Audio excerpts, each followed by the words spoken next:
There's people ahead of you that have been down this road further than you have, and they have more to offer than you have to offer. Marilyn said when you got that, the atmosphere of our home changed. What do you say a mentor is?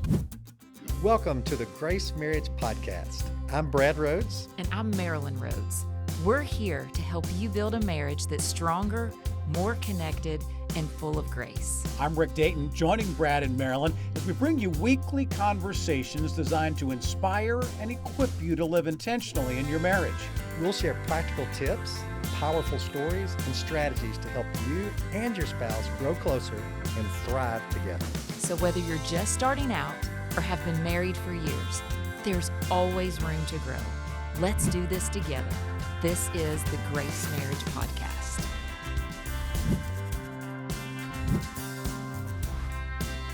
Sometimes we just have to admit we cannot do everything ourselves. Sometimes it's just a matter of looking at the man in the mirror or the woman in the mirror and saying, we need somebody to walk up alongside. How do you reach out to somebody and say, hey, would you mentor me? Can I follow behind? Can I learn from you by watching what you have done? Will you be willing to share with me about some things you think maybe was a mistake and save me the pain later on? We're talking mentorship today as it relates to your marriage, as it relates to yourself, and how does that also help others as well? It's time for another edition of the Grace Marriage Podcast. So glad that you've come alongside with us today, along with the founder of Grace Marriage, Brad Rhodes. I'm Rick Dayton, as we're talking about mentorship. And in marriage, oftentimes, you can have a hitting coach in baseball. You can go to a swing coach or a mental coach in golf. You can go to a shooting coach in basketball and strength coaches for football or whatever. I don't know that there's a lot of marriage coaches per se, marriage mentors per se. We've talked about our family of origin and we mirror maybe what we saw good, sometimes bad, right? But when did you get to a point where you said, I need to have a mentor? Or did someone come to you and say, you know what, I want to help you? It's interesting because Marilyn knew I needed a mentor. I didn't. I thought more highly of me than she thought of me. And she started praying, Lord, please bring Brad Christian friends and mentors. And this guy walked up to me after church, and he was maybe older than me, maybe 15 years older. And he just said, Brad, you want to have lunch every Thursday? And I said, sure. Did you know him? I barely knew him. We'd played tennis once. And I didn't know I was being mentored. So he didn't say, listen, I'm looking to mentor some younger people in the church. This wasn't a program from the pulpit that was put forward of matching intergenerational people. But the mentor is more of an overflow of good friendship from somebody older and wiser than you. So it's just like Bill's a good friend. It wasn't like he's like, well, I've got so much, I'm just going to give this to you and help you, and you're going to be my pet project. He is now, but he wasn't necessarily somebody that you were friendly with, but you weren't. Well, no, he just wanted to develop a friendship with you. Yeah. Like we went to lunch and we'd talk, and it wasn't like, okay, here's our mentorship strategy. I'm going to disciple you this way. Hey, how's your life? How's it going? We got to know each other. And then he was telling me his life and how he does life. And just over time, it completely changed the direction and how I did marriage and how I did finances. And it influenced me. Relationship influences. In his relationship with me influenced me. And I've had several mentors in my life. I do recommend seeking them out. For me, God has just kind of put them in my life and provided them in really kind of supernatural ways. Grace Marriage wouldn't exist, but for about 4 people that just stepped forward and said, I'm gonna pour into you. How long ago did this happen? With Bill, it was early in our marriage. It was probably in our near the end of our first year of marriage. So that was probably so this is 20-some years ago. That's 27 years ago. Right. Later on, God put other people in my life. One in particular, Doug Hignell, but Brian Crawl, Doug Hignell, Tom Rhodes. I've had quite a few, but Bill was years and years ago. And we've been on a date once a week for the last 27 years, and I credit it to Bill. So what do you say a mentor is? A good friend that you do life alongside, and then you learn from how they do life, and you learn from what they've learned, and they try to help you draw closer to Jesus, do life better, avoid some of the problems they've had, and help you thrive more. And it's my Doug Hignell, who I was telling you about. He was 68, I was 43. And he said, God told him to save me 25 years of trouble. He said, In what way? He said, I could see a driven, ambitious person who lived based on his performance, not the grace of God. I see a stressed guy that's always trying to succeed, somebody that understands grace intellectually, doesn't live in grace, doesn't know what it looks like to live in grace, and I'm going to help change the way you do life. And he was, I've never met a more loving, kind, gentle man. I've never been around somebody who could lower your blood pressure and your pulse like he could, because he had the peace of Jesus. It was so prominent. So he could say the hardest things to you, and it felt good. He called me a moral narcissist. He said, your whole life revolves like you're just this big self-improvement project. He said, all you do is read the Bible, self-help guide, trying to make yourself better. So he said, I challenge you to rest in the grace of God and to just accept that you're delighted in it as a son of him and just chill out. Didn't he tell you to stop doing your quiet time? He did. I would get up every morning really, really early, and I would spend like an hour and a half every single morning. And he said, self-discipline's been your crutch for years. You feel good about yourself because you check all the right boxes. I even had an Excel spreadsheet where I would quiet time, meditation, prayer, reading, Maryland, and exercise, diet, and I would check them all off. And my goal was to check every box off every night. And then it was a good day. So Doug said, your peace is based on your perception of your performance, not on the grace of God. He said, sleep in. You can't get up early anymore. He said, but nobody wants your life. He said, some people are impressed by it, but nobody wants to do what you do. So yeah, he told me, he said, start sleeping in, and you can't do your hour and a half from 5 to 6:30 in the morning anymore. How hard was it to change? I told him, I said, did you just go cold turkey? Oh no, I told him, I said, I didn't listen to him. I said, look, if I listen to you, I'll go to hell in a handbasket. He said, no, it's not that. He said, you don't trust the Spirit. I said, what do you mean? He goes, if you need to be in the Word more, do you think the Spirit will tell you? If you need to do something different, you don't think the Spirit will tell you? You don't believe the Spirit is a teacher. He said, you rely on you, not the Spirit. You don't try to rest in the grace of God and listen to the Spirit in a state of peace and kindness and love and gentleness and joy. You try to do everything you're supposed to do to keep you on track. So no, I resisted him for a long time. To his credit, he did not give up on me. He kept loving on me. He kept having calls with me. He flew to Owensboro from Chico, California to be with me. Now we're talking about a busy man. Mm-hmm. He's got his MBA engineering degree and PhD from Stanford. He has 190 employees. Yeah. It's not like dude's thinking, I'm kind of bored. I want something to do. But he came to Owensboro and just loved on me. Then I had a pivotal moment where I almost audibly heard God say, Brad, you are not okay. And it's okay. And it just felt like everything got lighter. Did you say somebody else from California already told me that? No, but it was interesting because Brian Krall is another mentor of mine that is like, God used several people to help me. Did you ever think about the fact that maybe it took more than one to get through to you? It really did. And interestingly enough, so once I heard that, it's like, whoa, I can breathe. And it's like, Scripture says, light burden, easy yoke, rested soul, Sabbath rest to Christ, anxious about nothing. I believed all of that, but I never experienced it. The Christian life felt hard, and it felt like I was never good enough. And then all of a sudden, I felt good enough. I felt like God delighted in me. I'm his son. I have flaws, and it's okay. It's okay. He likes me. He loves me. He enjoys me. He wants me to enjoy life and my family. And Marilyn said, when you got that, she said it was like the atmosphere of our home changed. She said it just like everything became lighter, kinder, and gentler. Did you ever teach your mentors something?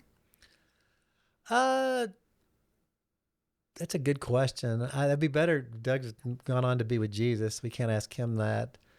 I hope so. I would say things back to Doug, like he would struggle. I said, well, I think this is what you told me. And he goes, oh man, you're using my counsel against me. but it was, I feel like I was more a recipient. They would always tell me, look, I'm your friend. I'm just benefiting from their friendship. But I don't know. I hope they did. I hope Doug did. I hope I made his life better. He certainly made mine better. Can everybody benefit from a mentor, or do you have to be at a stage where you're ready for it? Well, yes, everybody can benefit from a mentor. And if you're at a stage you can't benefit from it, it means that you don't have a clue. I mean, because there's people ahead of you that have been down this road further than you have, and they have more to offer than you have to offer. And, my mentors have just had insight that I didn't have. I didn't have But sometimes you're not ready to hear it. I mean, I'm speaking for myself. I mean, Yeah. there may be times when I really, really, really need to hear this, but in my mind, I don't. And so am I receptive to it if my mind's not there yet? Well, and to Doug's credit, I wasn't receptive to it. I wasn't ready to hear it. But he kept loving on me and stuck with me and kept telling me until all of a sudden my heart was softened and I was changed.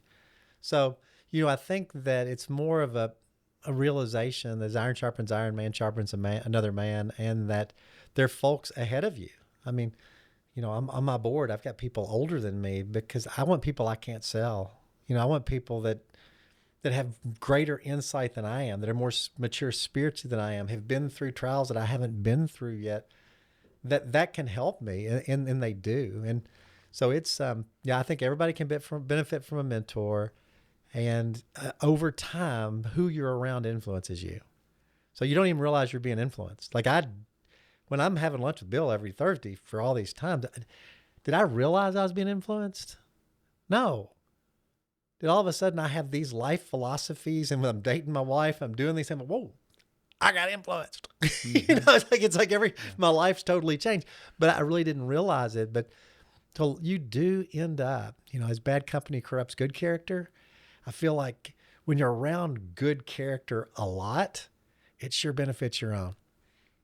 How much of the things that mentors have talked to you have ended up in a book, The Grace Marriage? How much has ended up in curriculum talking about fighting fair or, conflict resolution or things like that, dating your wife? I mean, are these ideas that have come out of this mentorship, or were these things that said, hey, I want you to think about this, and you arrived at that point separately? The book is basically a collection of what I was taught by the mentors in my life. In fact, if you open up the beginning of the book, it's dedicated to Doug. That's what the foreword says, right? It's dedicated to Doug, but it's multiple mentors. Grace Marriage wouldn't exist if it wasn't for them. I mean, it wouldn't even come close to existing. My marriage wouldn't exist like it exists now.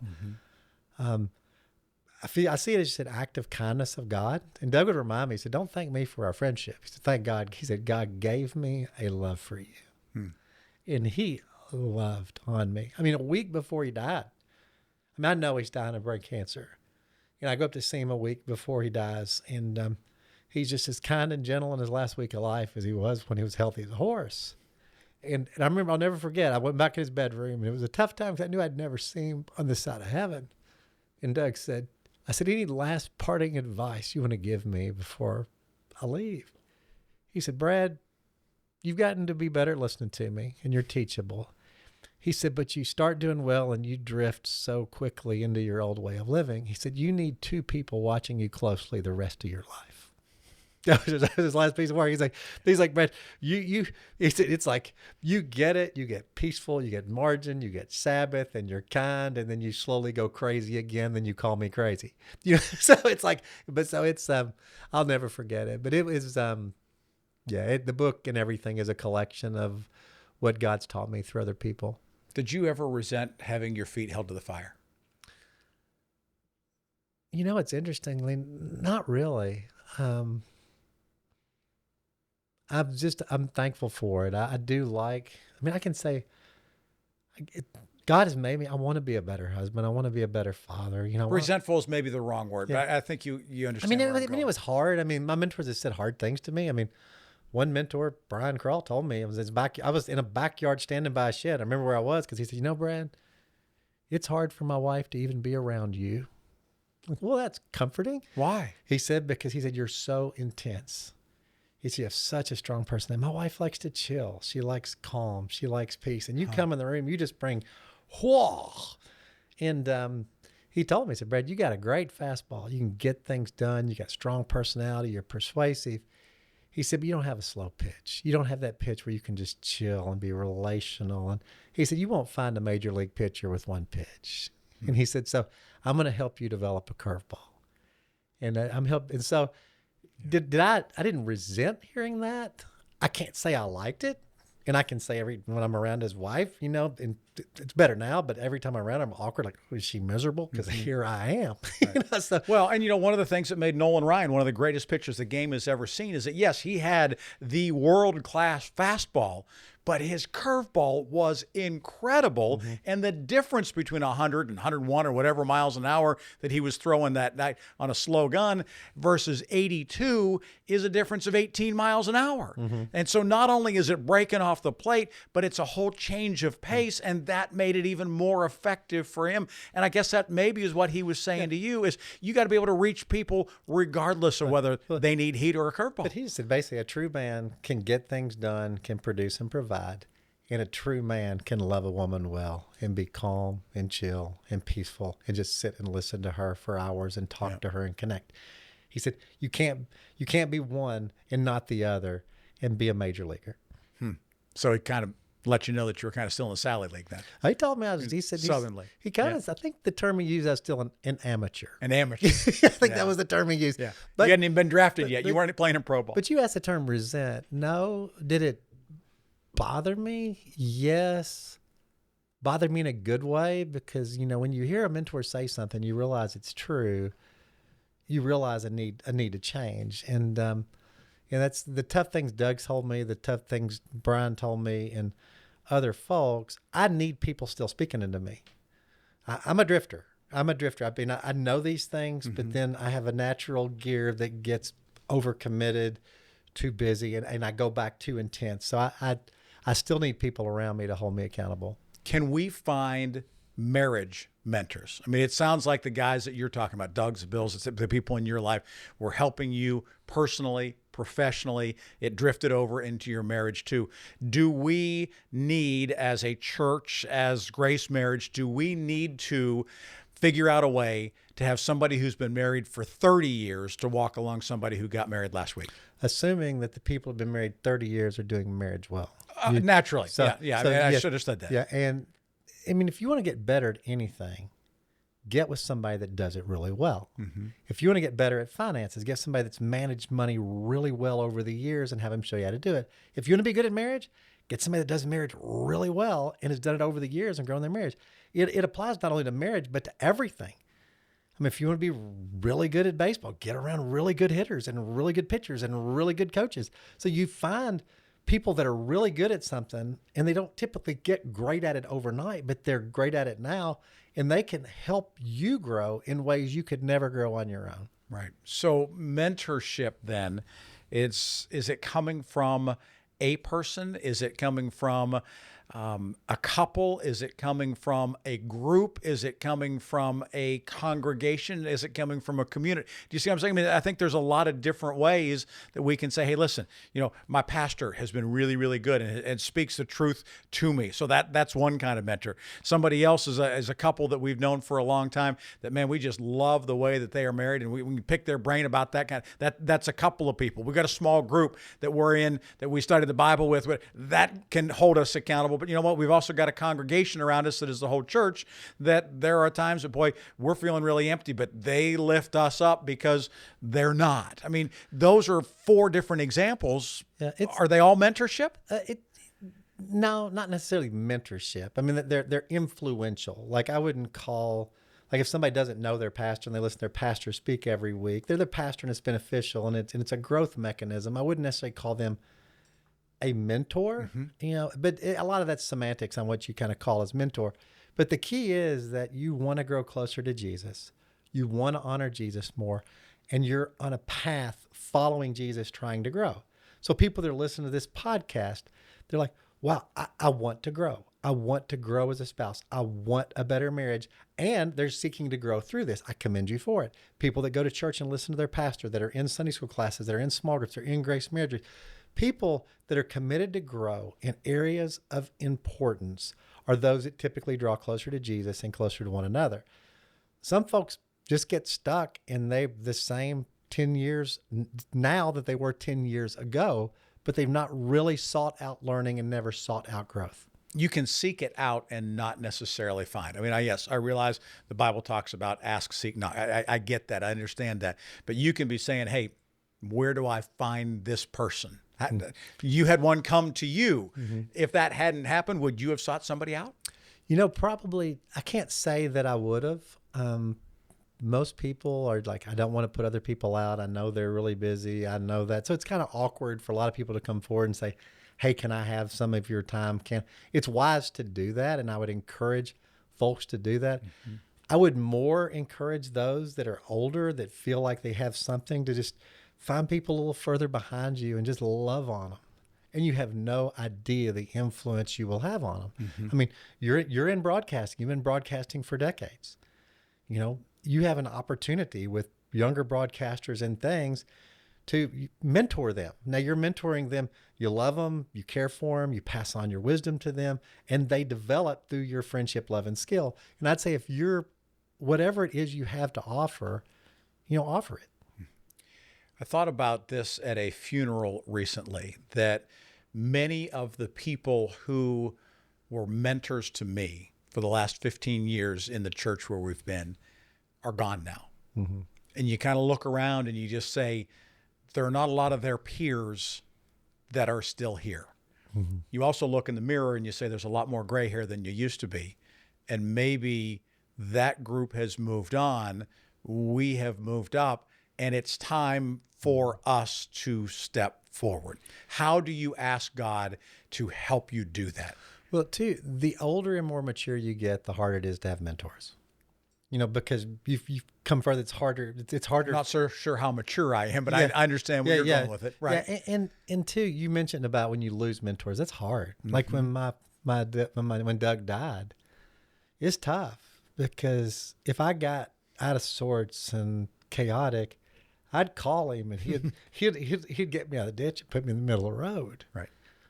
I can't call him anymore. Right. And that's about the time I had some anxiety issues too and all that stuff. But I had no one to call. I did, but I didn't have Doug, and he was the most helpful to me getting there. And then I was by myself in my dad's cabin in Lyon County, and I almost heard God say, Brad, it wasn't Doug.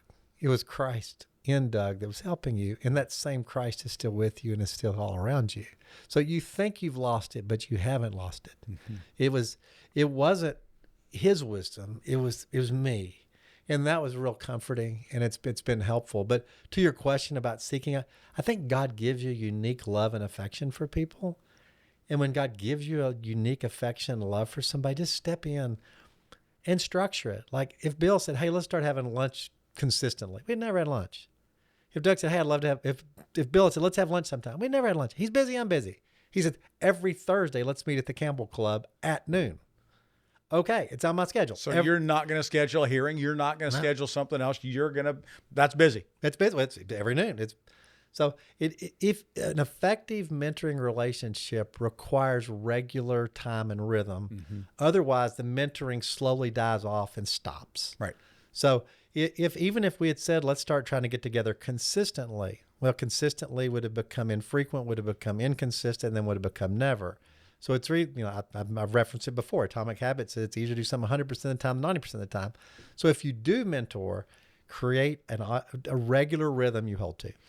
It is something that sometimes we have to sort of look at ourselves in the mirror, that we kind of have to ask those hard questions and say, hey, you know what? What do we do next? That it's introspection, right? You're looking out, but you're also looking right back into those same eyes and saying, hey, let's dig deep. Let's try to figure it out. Let's try to be better today than what we were yesterday. We're not going to heaven because we're better than what we were. We still are looking up as well as we are looking in at that same time. And those are the reasons why we like to talk about these issues like mentorship and thinking, praying, asking, seeking, knocking. Is that something that you can do for somebody else right now? Consider it. Think about it. Don't answer right now. Have some quiet time about it. Pray about it. And if you feel that that is something that God is knocking on your heart, don't be afraid to open the door and help by mentoring someone else. That wraps up this particular edition of Grace Marriage Podcast. We're going to do it again next week. We always encourage you, like, share, make sure that you pass it along to somebody else, subscribe, regardless of how you get your podcast. Do what it takes on that platform to make sure you don't miss a single episode. And if this resonates with you, pass it on to somebody else who can use it. Until next time, I'm Rick Dayton. Have a great day, and we'll see you again on Grace Marriage Podcast. Thank you for joining us on the Grace Marriage Podcast. We really hope you're feeling inspired to take intentional steps to grow in your marriage. If you enjoyed today's episode, please don't forget to like, subscribe, and share it with a friend. Your support helps us spread the message of grace and reach even more couples. And if you have a moment, please leave us a review. Your feedback means a lot to us and helps others discover the podcast. To learn more about how you can grow in your marriage, visit us at gracemarriage.com. Keep building stronger, grace-filled marriages. We'll see you next week on the Grace Marriage Podcast. Until then, keep growing in grace.